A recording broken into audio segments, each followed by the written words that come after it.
We are going to work on our hip flexors or psoas. These can get tight when you're doing desk work, makes the pelvis feel stiff and immobile. You also want to work the psoas, which is through the back of the waist. Let's talk about the anatomy of the psoas and hip flexor. You've got your quadricep that runs into the hip flexor, changing into an iliacus at the bowl and then into psoas through the deep waist zone. It attaches to your lumbar spine at the back of the body. The psoas transfers around into the front of the pelvis and then down into the front of the hip. To stretch this area, let's start with just the hip flexor at the front of the pelvis. Legs in a 90-degree angle.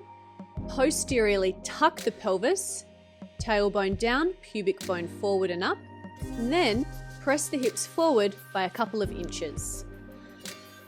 You're going to feel the stretch through the front here. Hold for a few deep breaths.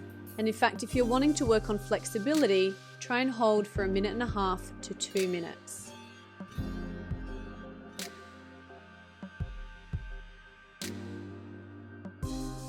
Let's try a stretch that's going to get psoas, the higher portion, or the superior portion. Bring the same leg forward but out much longer and rock over the back leg. Find your deep stretch here. You could have fingers on the floor and hold there, or hands on the thigh, body upright. This is going to stretch a slightly different area of the muscle group, and it's going to provide an extra lengthening to the area too. You can apply a superior psoas stretch by lifting the same arm as the back leg. I've got my left foot forward here, so that means my right arm is going to go up to the sky.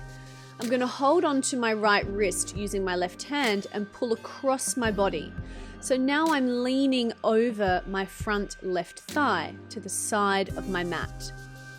I'm using my pull through the hand and wrist to lengthen the side of the waist, which is then going to activate some stretch sensation through my psoas. So I'm feeling a stretch deep in my waistline, kind of next door to my belly button here. After you've held the stretch for a sufficient amount of time, release and change sides.